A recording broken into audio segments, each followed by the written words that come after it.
Alright guys, welcome to another video, and today we're gonna compare and contrast the TOEFL and the IELTS.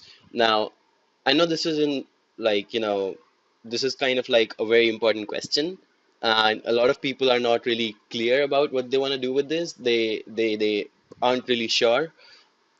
And if you're one of those people, I'll make sure that you know by the end of this video which one you are going with, right? So right, let's just straight into get into it. And well, okay, there are a couple of few differences. I'm gonna outline those differences, and then once I'm done outlining the differences, I'm gonna make sure that you know which exam you should take. All right. So, all right, let's just write these down somewhere because there's like a couple of them. I don't want you to like keep forgetting them. So differences, and let's go with it. Okay.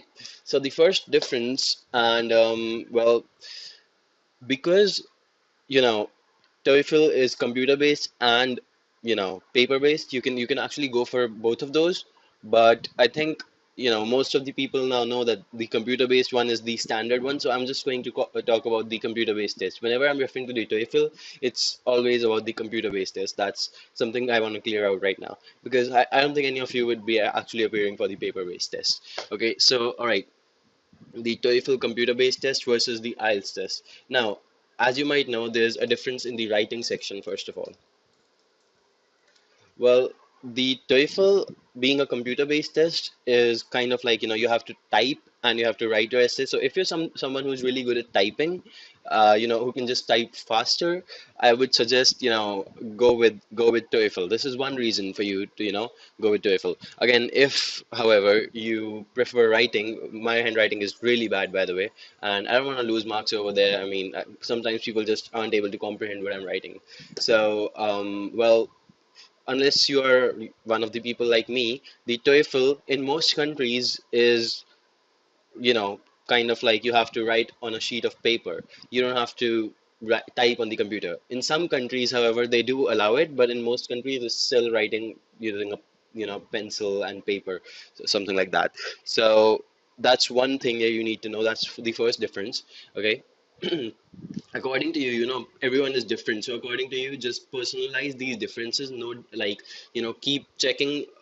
I don't know, probably make like, a kind of like a checklist, something like that, where you can just, kind of like mark that, all right, 1 point goes to TOEFL, or, 1 point goes to the IELTS, something like that, which, however you prefer, like based on whatever I'm giving, whatever the points I'm giving over here, all right?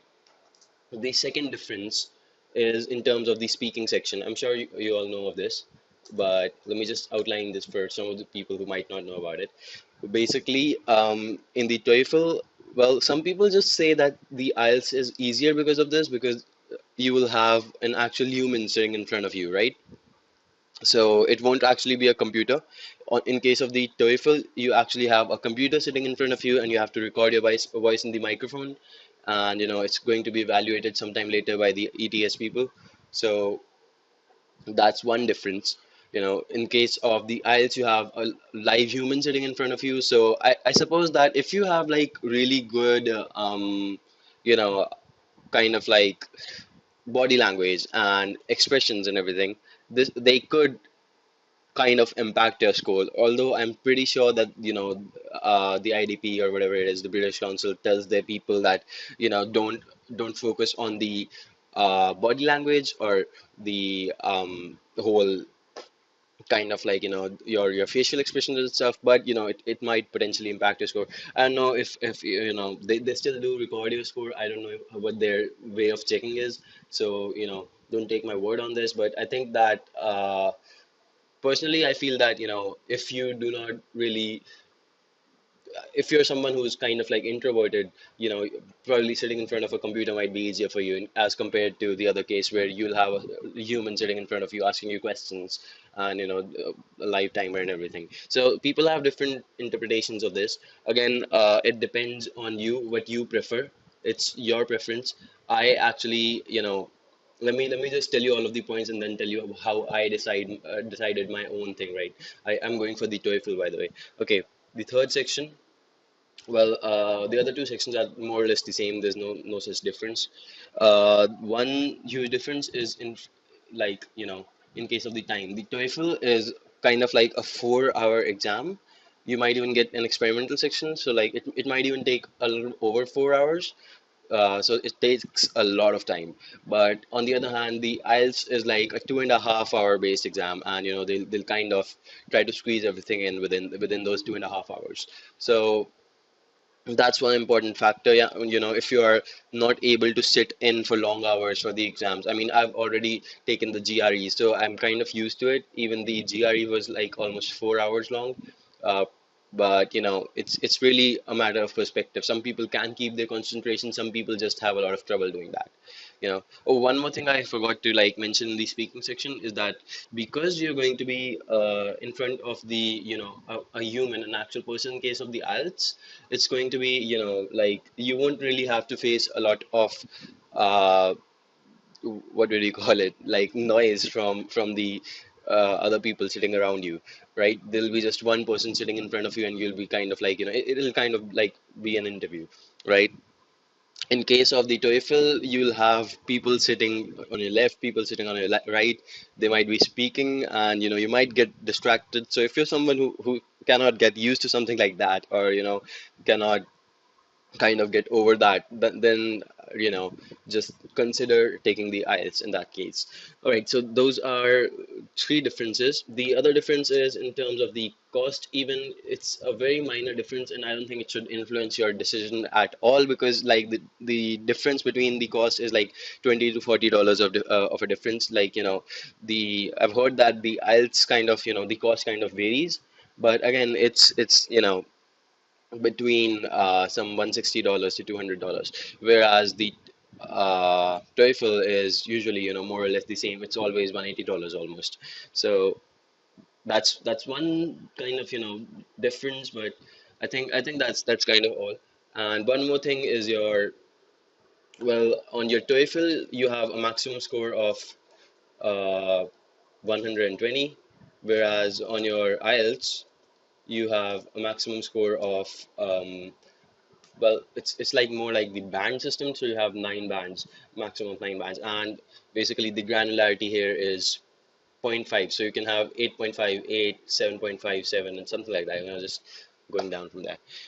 Um, well, I think everyone should agree here that anything above 7 is actually a pretty good score for the IELTS. You know, like actually pretty good. Like I'm not just saying, just mediocre. It's pretty good if you have anything above 7. And in case of the TOEFL, if you have anything above 100, that's considered to be a good score. Most universities would not have, this requirement of uh, needing a TOEFL score which is more than 100 for your application. All right. So that's something you should keep in mind. All right, so these are the major differences, but now how should you actually decide? I mean, this is one thing you can actually, do this sort of a thing, just tally yourself and, give yourself points and see where you get the maximum number of points. But I think the most important factor is this one. You already should know which test you're going to take.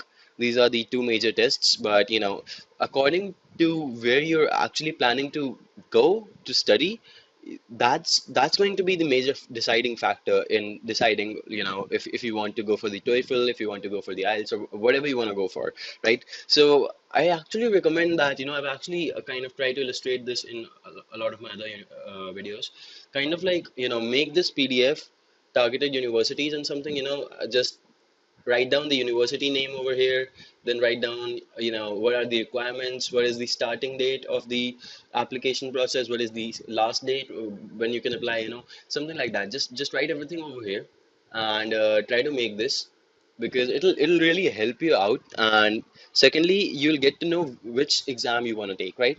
So let's suppose you're a clear cut case of the USA. You want to go to the US, like you have no doubt in that. Well, then go for the TOEFL. That's the best option. Don't go for the IELTS, because some universities, like University of I was down on the website, I think yesterday or something. It was for the University of California, San Diego, and they strictly wrote that, for the computer science course, the TOEFL is mandatory, and we're not letting you substitute it with any other test whatsoever. So basically, they were kind of trying to write that, we're not going to be accepting the IELTS score, so don't even apply. So, this is one criteria that you need to follow.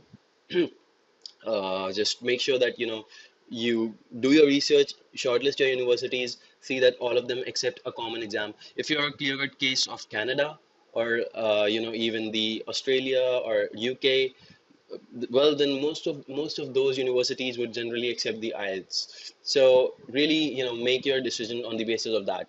If you are not sure where you're going, US or Canada, or might even go to Australia.